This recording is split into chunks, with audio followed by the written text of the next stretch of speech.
Hey loves, welcome to this week's Tuesday Talk with Tim. Today I want to talk to you about one of my favorite subjects and also an area I will actually term as my zone of genius is dealing with emotions, emotional release. And today we're going to talk about the first thing is managing your emotional triggers. So it's important to really note and define what an emotional trigger is, because then you know how to deal with what's coming up for you. So basically, an emotional trigger are the super sensitive reactions that you feel within your body when somebody has a certain behavior towards you, or when they make a comment.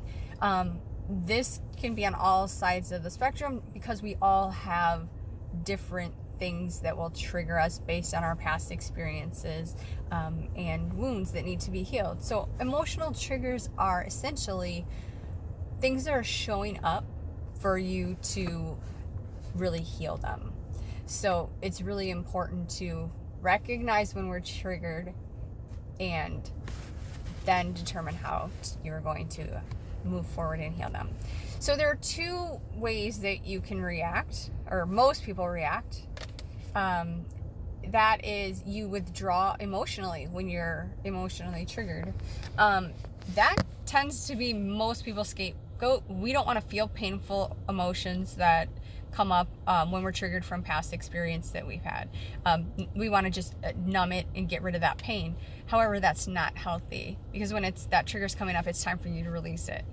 So the second thing is we usually feel hurt or angry, and then that also leads us to react to the trigger or the person or the situation that triggered us in an aggressive manner.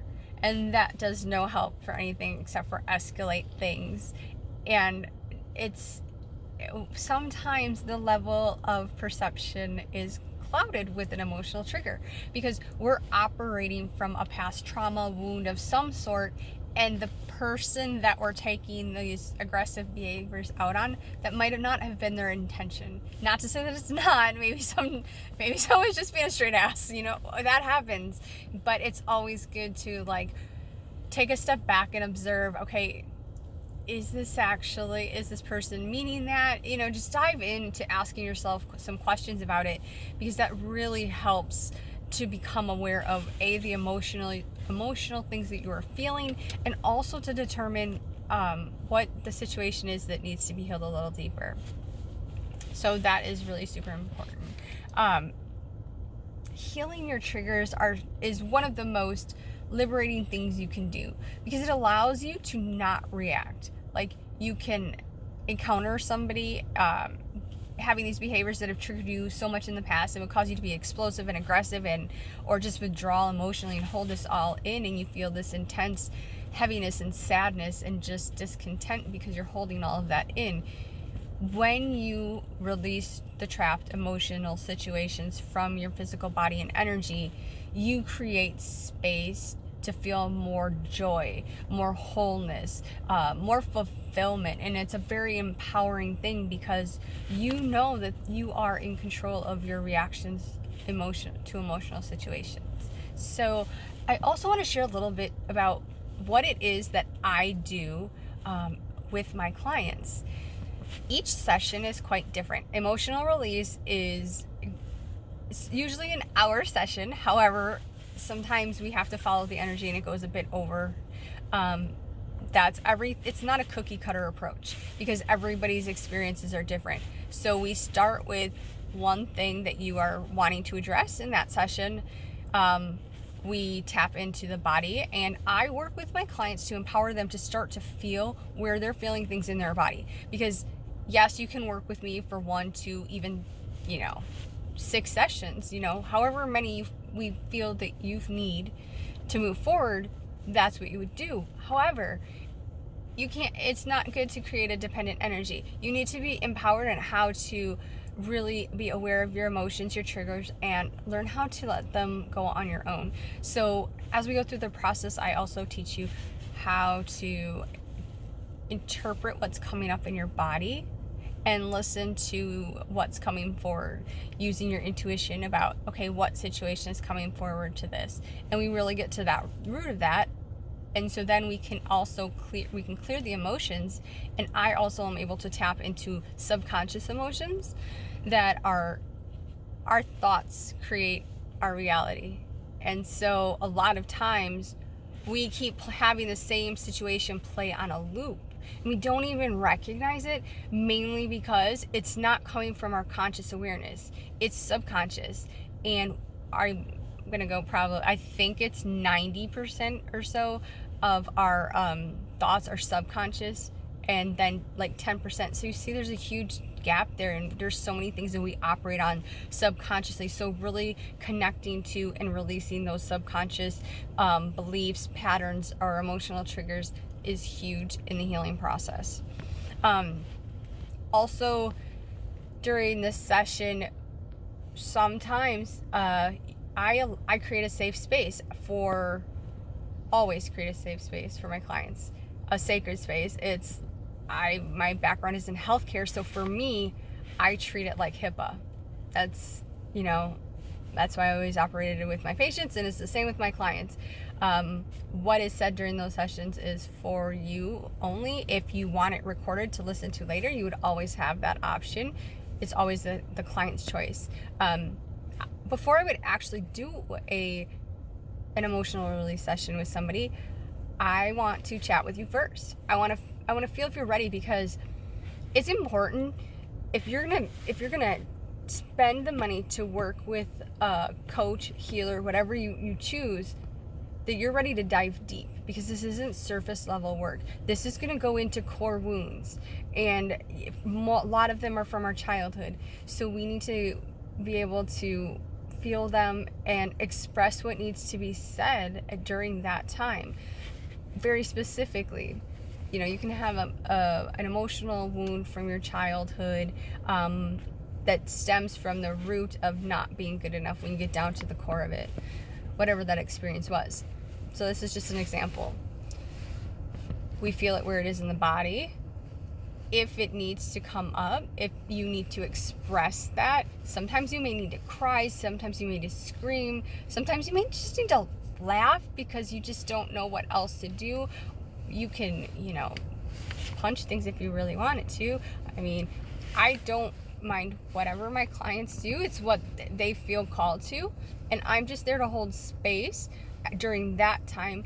And we're also releasing things energetically. So it's a beautiful experience, but it's a deep experience. Like, if you're gonna do an emotional release session with me, you have to be real, raw, honest, vulnerable, and ready to go deep.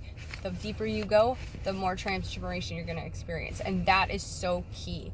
I like to see my people, like, they just shift, and they're lighter, and they're joyous, and they're buoyant, and for them to actually feel like the truth of who they are after they release some of this emotional baggage, it's huge.